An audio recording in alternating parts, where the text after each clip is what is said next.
ফজর নিঃশ্বাস ছাড়ে। আজকের এডুকেশন সিস্টেম আমাদের এটা বিশ্বাস করবে?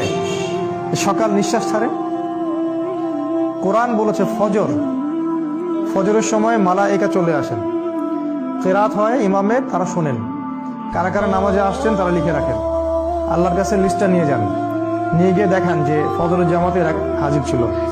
আবার আসরের জামাতে আরেক দল ফেরেশতা আসে, তারা আবার দেখেন আসরের জামাতে কারা কারা আছে, তারা আবার ফজর পর্যন্ত থাকে। কোরআনে সূরা ফজরের মধ্যে শপথ করে বলা হচ্ছে যে ফজর নিঃশ্বাস ছাড়ে। আমাদের এডুকেশন সিস্টেম কি বিশ্বাস করবে কথাটা, যে ফজর নিঃশ্বাস ছাড়ে? তারা বল পাগলের প্রলাপ, কি বলে, হয়তো গাল গল্প বলে। এই জন্য আমি বারবার বলি যে this education system is created by দাজ্জাল। এই এডুকেশন সিস্টেমটা ক্রিয়েট করেছে দাজ্জাল নিজেই। তার উদ্দেশ্য একটাই, কিভাবে আমাদের পুরো জেনারেশনের পর জেনারেশন, প্রজন্মের পর প্রজন্মকে আল্লাহ থেকে দূরে সরানো যায়, এটাই উদ্দেশ্য, আর কোন উদ্দেশ্য নেই। একজন পিএইচডি ডিগ্রি অর্জন করবে কিন্তু ভিতর থেকে হবে অন্ধ। একজন ডক্টরেট করবে, বাইরে থেকে ডিগ্রি নিয়ে আসবে, তার বাবা মা থাকবে বৃদ্ধাশ্রমে, সে ইন্টারনালি ব্লাইন্ড। আল্লাহ পাক এরকম অনেক কসম করেছেন, একটা কসম সময়ের কসম। এই যে আমাদের ছেলেমেয়েরা পড়াশোনা করছে, নার্সারিতে ভর্তি হচ্ছে 5 বা 6 বছর বয়সে, 25 বছর পর্যন্ত ঘাড়ে ব্যাগ থাকবেই। অনার্স মাস্টার্স করতে করতে 25 হয়ে যাবে বয়স। এই লম্বা সময়ে সে কোরআন শিখবে না, জেনারেল এডুকেশনের কথা বলছি, কোরআন A to Z শিখবে না, হাদিস শিখবে না, ফিকহ শিখবে না, ইতিহাস শিখবে না, সে ইসলামের যে রাসূলের জীবনী সেটা শিখবে না, সাহাবীদের জীবনী শিখবে না, এগুলো কিছু শিখবে না। 25 বছর পর্যন্ত সে কষ্ট করবে।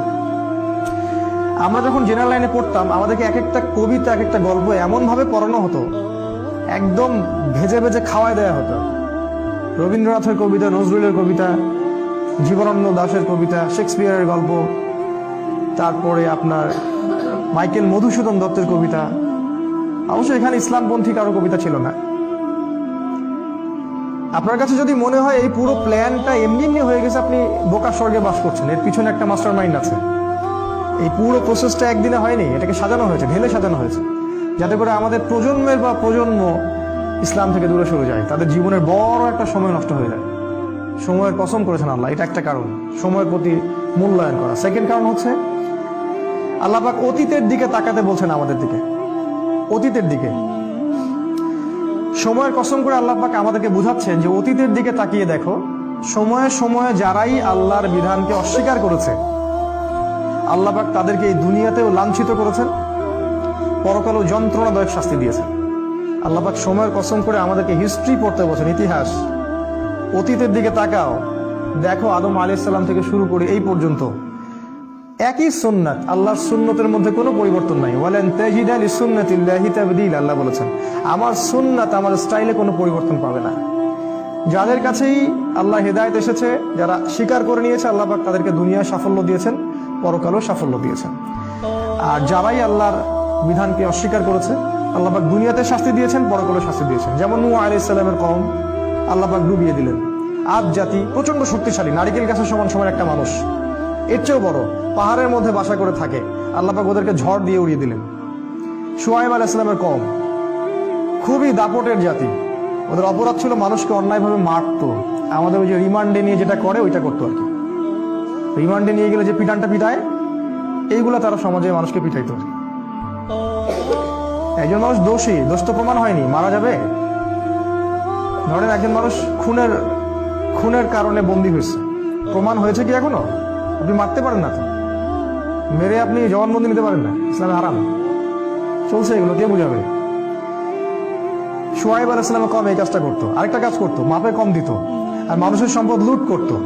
আমাদের এই যে ব্যাংকিং সিস্টেমের মতো, মানুষকে কলা ঝুলায় টোপ দেয়, একটা বাড়ির দাম 10 লাখ টাকা, আমরা আপনার পক্ষ থেকে বাড়িটা কিনে দিব, কিন্তু আপনাকে 10 লাখের জায়গায় 30 লাখ দিতে হবে। কারণ অতিরিক্ত যে 20 লাখ দিতে হবে, এটার জন্য আমরা আপনাকে 20 বছর সময় দিচ্ছি। আর আমরা বলি হ্যাঁ তাই তো 20 বছর সময় পাওয়া যাবে, 30 লাখ অল্প অল্প করে দিব কিস্তি স্টাইলে, সমস্যা তো নাই কিছু। এই কলা ঝুলাই দিয়ে আপনার সম্পদ তারা লুটে নিল, সুদ। আরেকটা যে পেপার মানি, কাগজের টাকা। আমি তো বললাম যে আমরা সোনা নিয়ে ওদের ব্যাংকে যাই, ওদেরকে সোনা দিয়ে ডলার নেই। শুআয়ব আলাইহিস সালামের কওম এরকম কাজ করতো, আল্লাহ পাক ভূমিকম্প দিয়ে ধ্বংস করেছেন ওদেরকে, ভূমিকম্প দিয়ে। সময়ের দিকে তাকায় দেখেন, সামুদ জাতি এরকম শক্তিশালী ছিল, আল্লাহ পাক ওদেরকে বজ্রপাত দিয়ে ধ্বংস করেছেন। ফেরাউন পৃথিবীতে এমন একজন মানুষ যে মনে করতো আমি আল্লাহ, আনা রব্বুকুমুল আ'লা, আমি ছাড়া তোমাদের মহান কোনো রব নাই। আল্লাহ পাক ওকে পানিতে ডুবাই দিলেন। এখানে একটা ঘটনা আছে।